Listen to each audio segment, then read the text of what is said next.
नमस्कार दोस्तों, आइए जानते मध्य प्रदेश की बड़ी खबरें। आप एमपी न्यूज चैनल पर नए आए तो चैनल को सब्सक्राइब जरूर करें। पहली खबर, भाषण के दौरान बेहोश हुए नितिन गडकरी। केंद्रीय मंत्री नितिन गडकरी महाराष्ट्र के यवतमाल में लोकसभा चुनाव प्रचार के दौरान जनता को संबोधित कर रहे थे। इस दौरान वो अचानक बेहोश हो गए। उनके पास खड़े लोगों ने जैसे तैसे उन्हें संभाला और पास ही के अस्पताल में इलाज के लिए ले गए। अस्पताल में कुछ देर की देखभाल के बाद गडकरी फिर वापस मंच पर आए और चुनाव प्रचार का मोर्चा संभाला और वहां बैठी सभा को संबोधित किया। आपको बता दें, नितिन गडकरी नागपुर लोकसभा सीट से चुनाव लड़ रहे हैं। मध्य प्रदेश के औद्योगिक एवं असंगठित श्रमिकों के लिए खुशखबरी है। राज्य की मोहन यादव सरकार द्वारा अप्रैल 2024 से श्रमिकों का पारिश्रमिक बढ़ाने के बाद अब खंडवा कलेक्टर अनूप कुमार सिंह ने जिले के मजदूरों की अलग अलग कैटेगरी के मुताबिक मिलने वाली मजदूरी की नई दरें घोषित कर दी है। उच्च कुशल, कुशल, अकुशल और अर्ध कुशल श्रमिकों के लिए श्रमायुक्त मध्य प्रदेश द्वारा स्वीकृत नई दरों के आधार पर जिला कलेक्टर ने ये नई दरें घोषित की है। ये दरें सभी कार्यालयों में नियुक्त श्रमिकों के लिए 1 अप्रैल से लेकर 30 सितंबर की अवधि के लिए घोषित की गई है। रेलवे ने दी यात्रियों को सौगात, अब मात्र 20 रुपये में मिलेगा टेस्टी खाना। Indian railway catering and tourism corporation ने भारतीय रेलवे के साथ साथ नई सुविधा शुरू की है। जनरल कोच से सफर करने वाले यात्रियों को किफायती रेट में भोजन मुहैया करवाया जाएगा। यह सुविधा गर्मी के मौसम में बढ़ रहे यात्रियों की संख्या को देखते हुए शुरू की गई है। इस सुविधा के जरिए रेलवे सुनिश्चित करेगा कि यात्रियों को स्टेशन या ट्रेन पर स्वच्छ और पौष्टिक भोजन मिले। यात्रियों को ध्यान में रखते हुए इकोनॉमी खाना काउंटर जनरल क्लास कोच के आसपास ही उपलब्ध होंगे, ताकि यात्री आसानी से काउंटर पर जाकर भोजन खरीद पाए। उन्हें विक्रेताओं को ढूंढने की जरूरत भी नहीं पड़ेगी। यह सुविधा 17 अप्रैल से ही शुरू हो चुकी है। भोजन की कीमत 20 रुपये से लेकर 50 रुपये तक है। वहीं 200 ml वाटर बोतल की कीमत मात्र 3 रुपये है। आरबीआई का कोटक महिंद्रा बैंक पर कड़ा एक्शन, मोबाइल बैंकिंग और नए क्रेडिट कार्ड्स जारी करने पर लगाई रोक। भारतीय रिजर्व बैंक आरबीआई ने कोटक महिंद्रा बैंक के खिलाफ कड़ी कार्रवाई की है। रिजर्व बैंक ने कोटक महिंद्रा बैंक को ऑनलाइन और मोबाइल बैंकिंग के जरिए नए ग्राहकों को जोड़ने पर रोक लगा दी है। इसके अलावा बैंक पर नए क्रेडिट कार्ड जारी करने को लेकर भी प्रतिबंध लगा दिया गया है। हालांकि बैंक के मौजूदा ग्राहकों के सर्विसेज पर कोई रोक नहीं है। उन्हें बैंक क्रेडिट कार्ड सर्विस के साथ अन्य सर्विस उपलब्ध कराती रहेगी।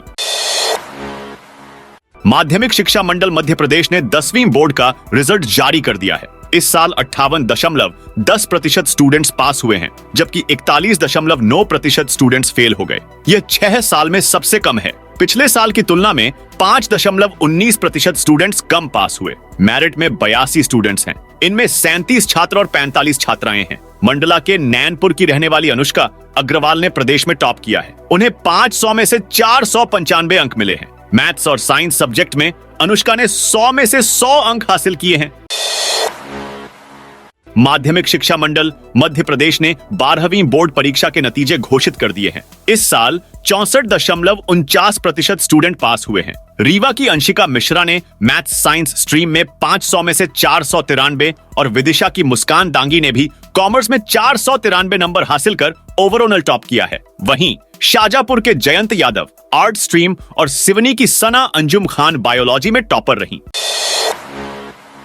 जगदलपुर में भूकंप से हिली धरती। जगदलपुर शहर के पूर्वी क्षेत्र सहित ग्रामीण इलाके आड़ावाल, सेमरा में बुधवार देर शाम भूकंप के झटके महसूस किए गए। लगभग 7:45 पर जोरदार धमाके की आवाज के साथ जमीन हिल गई। 3 से 4 सेकंड तक भूकंप सक्रिय रहा। लोग डर से घरों से बाहर निकल आए थे। वोट बढ़ाने पर मतदान कर्मियों को मिलेगा इनाम। लोकसभा चुनाव के लिए मतदान शुरू हो चुके हैं। दूसरे चरण की वोटिंग 26 अप्रैल को है। इससे पहले कटनी जिला कलेक्टर ने मतदान प्रतिशत में वृद्धि कराने पर विभिन्न मतदान कर्मियों के लिए पुरस्कार की घोषणा कर दी है। सर्वाधिक मतदान और मतदान केंद्र में पूर्व के मतदान प्रतिशत में 10 या अधिक की वृद्धि करने इनाम मिलेगा। मतदान केंद्रों के बीएलओ, आंगनबाड़ी व आशा कार्यकर्ता, सचिव, जीआरएस और वार्ड दरोगा को नगद राशि से पुरस्कृत किया जाएगा। रतलाम जिले के 92 बदमाशों को जिलाबदर घोषित करने के लिए सौंपी रिपोर्ट लोकसभा चुनाव 2024 को निष्पक्ष और शांतिपूर्वक संपन्न कराने के लिए प्रशासन पूरी कोशिश कर रहा है। इसी सिलसिले में प्रशासन अपराधियों और आपराधिक गतिविधियों पर नकेल कसने के लिए अभियान चला रही है। इसी बीच प्रदेश के रतलाम जिले में आपराधिक छवि के व्यक्तियों पर नकेल कसने के लिए एएसपी राहुल लोढ़ा ने 92 बदमाशों को जिलाबदर करने के लिए कलेक्टर को रिपोर्ट दी है। 94 विद्यार्थियों की दोबारा ली जाएगी प्रैक्टिकल परीक्षा। इंदौर एमजीएम मेडिकल कॉलेज की प्रैक्टिकल परीक्षा परिणाम से असंतुष्ट 94 विद्यार्थी दोबारा परीक्षा दे सकेंगे। इनमें 41 फेल विद्यार्थियों के साथ ही बैच के 53 अन्य विद्यार्थी भी शामिल हैं, जिनके संशोधित परिणाम यूनिवर्सिटी भेजे गए थे। जबलपुर स्थित मप्र मेडिकल साइंस यूनिवर्सिटी ने इन 94 विद्यार्थियों को यह सुविधा भी दी है कि जो विद्यार्थी दोबारा होने वाली परीक्षा में शामिल नहीं होंगे, उनका पूर्व में जारी परिणाम यथावत रहेगा।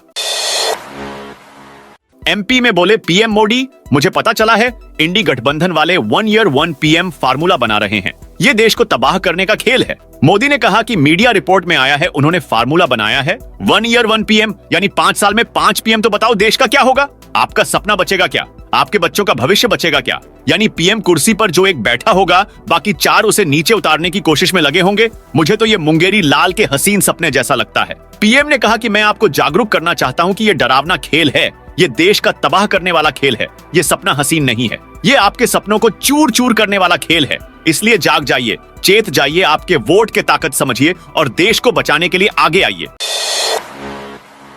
भोपाल में 30 मिनट में 1.25 किलोमीटर चले मोदी प्रधानमंत्री नरेंद्र मोदी ने बुधवार शाम को भोपाल में रोड शो किया। पीएम मोदी खुली जीप में सवार होकर 30 मिनट में करीब 1.25 किलोमीटर चले। उनके साथ सीएम डॉक्टर मोहन यादव और भोपाल से बीजेपी प्रत्याशी आलोक शर्मा भी मौजूद रहे। महाकाल मंदिर के गर्भगृह में मंगलवार को वैशाख कृष्ण प्रतिपदा पर 11 मिट्टी के कलशों की गलंतिका बांधी गई। कलशों पर नदियों के नाम गंगा, सिंधु, सरस्वती, यमुना, गोदावरी, नर्मदा, कावेरी, सरयू, शिप्रा, गंडकी, बेतवा अंकित किए गए हैं। वैशाख और ज्येष्ठ माह में गर्मी चरम पर होती है। ऐसे में गलंतिका के माध्यम से 22 जून ज्येष्ठ शुक्ल पूर्णिमा तक श्री महाकालेश्वर ज्योतिर्लिंग पर सतत शीतल जलधारा प्रवाहित की जाएगी। 2 महीने 24 अप्रैल से 22 जून तक प्रतिदिन भस्म आरती के बाद सुबह 6 बजे से संध्याकालीन पूजन शाम 5 बजे तक गलंतिका बंधी रहेगी। दहेज में कार मांगी, मजदूर की बेटी ने लौटाई बारात। सीहोर में दूल्हे ने दहेज में कार और 5 लाख नकद मांगे तो दुल्हन ने शादी से इनकार कर दिया, जिसके बाद बारातियों ने मारपीट कर दी। घटना मंगलवार रात की है। आज दोपहर में दुल्हन थाने पहुंची और दूल्हे और उसके परिजन के खिलाफ शिकायत दर्ज कराई। इंदौर के बाद खरगोन में भी मतदान का प्रतिशत बढ़ाने के लिए 13, 14, 15 मई को 10% डिस्काउंट ऑफर किया गया है। मतदान की स्याही लगी अंगुली दिखाने पर ऑफर लाभ मिलेगा। जिले में मतदान प्रतिशत बढ़ाने के लिए नवाचार हो रहा है। जिला पंचायत सीईओ आकाश सिंह ने जिले के 73 होटल, रेस्टोरेंट और मिष्ठान्न प्रतिष्ठानों को चुना है, जो अपने यहां 3 दिन 10% डिस्काउंट देंगे। मध्य प्रदेश में दूसरे चरण के चुनाव का थमा प्रचार। मध्य प्रदेश में दूसरे चरण के लोकसभा चुनाव के लिए प्रचार बुधवार को शाम 6 बजे थम गया। इस चरण में 6 सीटों के लिए शुक्रवार 26 अप्रैल को सुबह 7 बजे से शाम 6 बजे तक मतदान होगा। चुनाव आयोग मतदान की तैयारियों को अंतिम रूप देने में जुट गया है। दूसरे चरण में टीकमगढ़, दमोह, सतना, रीवा, खजुराहो और होशंगाबाद लोकसभा क्षेत्र के लिए मतदान होना है। दोस्तों, यह थी आज मध्य प्रदेश की ताजा और बड़ी खबरें।